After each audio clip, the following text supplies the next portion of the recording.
Have you had it with the "Make America Great Again" mantra when now that they've been in power almost a month, everything is worse, absolutely worse. We have a South African running around just raping and pillaging all of our governmental agencies. And he is so, I believe, an untreated drug addict. And he just contradicts himself left and right on X. Here's the first example.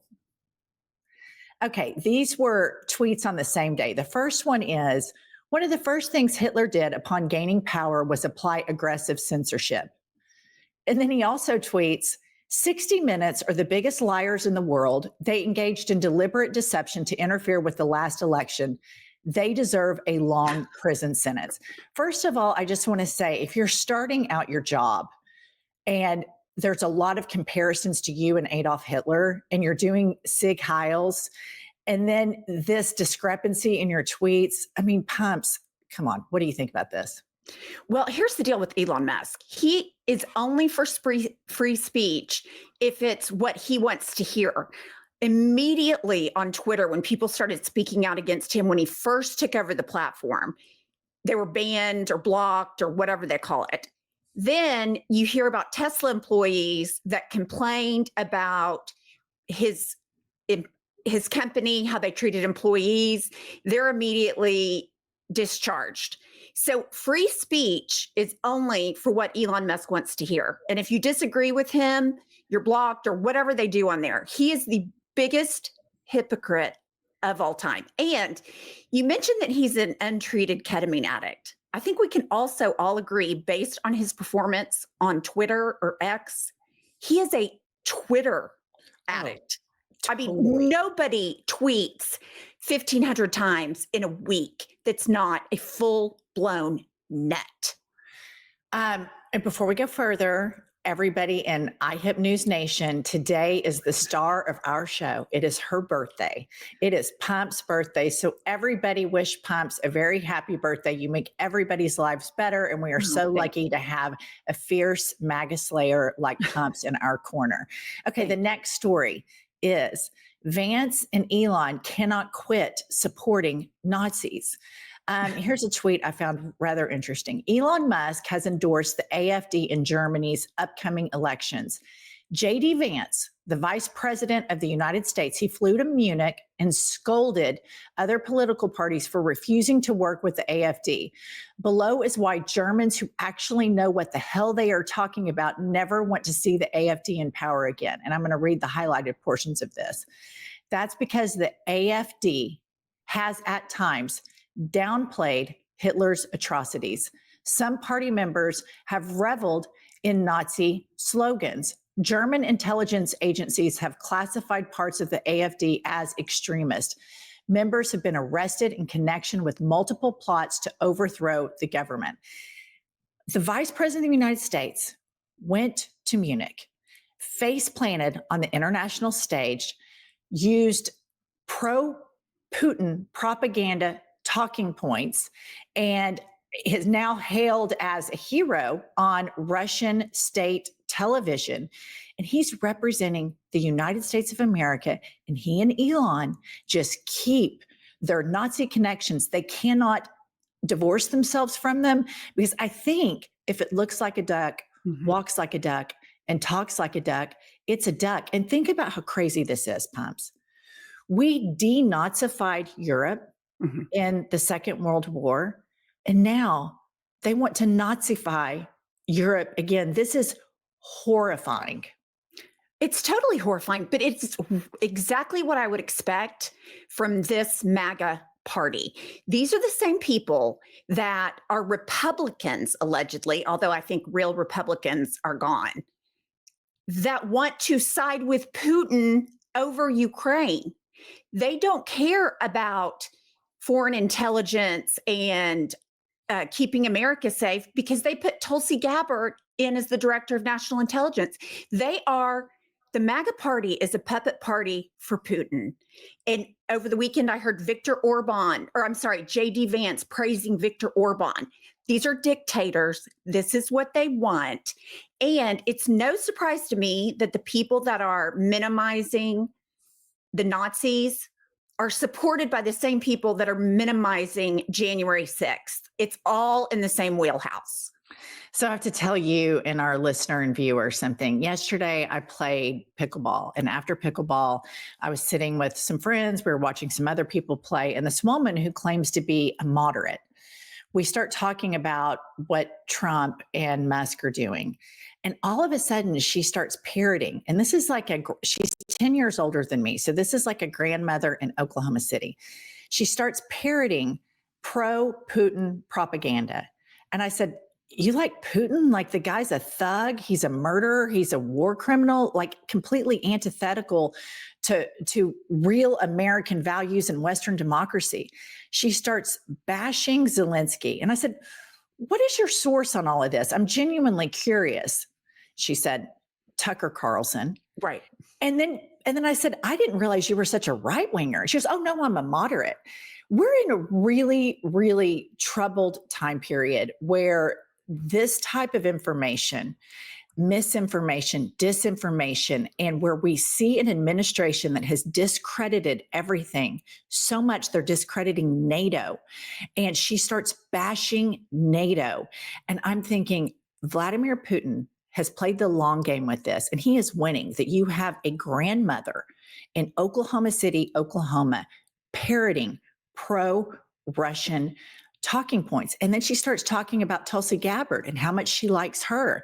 And I just looked at her and I said, like, I don't argue facts. Tulsi Gabbard is a complete nut. She was on a no-fly list. And I try to give her information, but it's like she's so lost in this propaganda. It cannot be overstated how impactful the right-wing propaganda machine has been in radicalizing people that think that they are moderates. And listener, it's very important where you get your news and how you get your news. And Pumps and I stay alert at all times because we both use Ground News. Ground News is a female-founded independent news organization. And they support our podcast. And every single morning, Pumps and I get on Ground News and you're able to see from any article, does it have a right-wing spin on it, a left-wing spin? It is a game changer because as active, responsible citizens, we must get our news from reliable sources and know what is in the news. Pumps.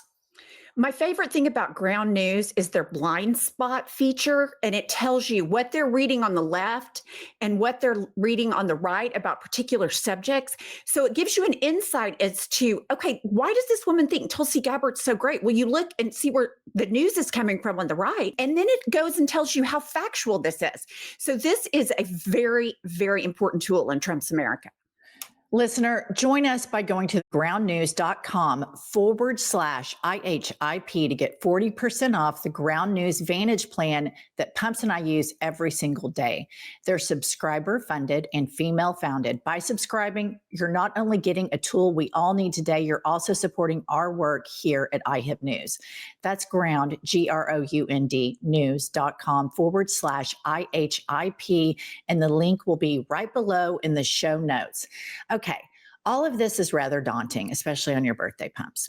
I wanted to give you a little present, and I saw this clip from Michael Steele, and he used to be the chairman of the Republican Party and has since found enlightenment. And this is the energy we need, and this is the birthday energy Pumps needs to get through this President's Day, considering who the president is. Kylie, please play the clip. Really like the beginning of this piece where Ellie says that Democrats are like the varsity chess team being told it's their time to start the football game. That's so Lord accurate. So accurate. What would you have us do? I would actually, you know what? I'd just like you to show that you give a damn, that you got a little emotion about the fact that people are losing their jobs indiscriminately, that this individual sitting down the 1600 Pennsylvania Avenue has given absolute power to one man who brings his son into the Oval Office, whose son says to him, "You're not the president. You shouldn't be in that chair." Now, where did he get that from? He got it from his daddy. because that's what his daddy thinks of the man who brought him into the Oval Office. So I just like to see somebody wake the hell up and get excited about the fact that your country is under assault. They're not at the gate anymore. They're in your bedrooms. They're in your living rooms. They're in your businesses. They got your data, dumbass. They got all your stuff. Elon Musk has his tentacles in everything you're doing, not just off of X, but now he's in the Treasury Department. He's in the Labor Department. He's in the Department of Homeland Security. And nobody seems to give a damn. So that's all I want, somebody to show that they care enough to get off their fat ass and say something about it. But let's be honest, they're going to have to be Republicans who then ultimately Oh, the hell with Republicans. They're not going to do anything. They're the problem. But from a numbers perspective, my point is if you actually want any real accountability, it's like you've seen, we had Jimmy Raskin on last weekend. He's talking about sort of this novel legal theory, and he was asked, are you willing to bring articles of impeachment yet again to President Trump? And he said, you find me 2 or 3 Republicans, and then we actually have a conversation. But well, that's a ballot box thing. So what's the strategy to get those people who are strip mining our federal bureaucracy, who are stripping away your rights? How do they keep their seats? It hasn't even been a month. Thank you. So we are supposed to wait until the midterm elections. I'm not saying wait till the midterm elections. Well, I guess what I am saying is I used to not be one of those people that were like, people are like, oh, we're not going to have elections in 4 years. I'm like, y'all got to chill out.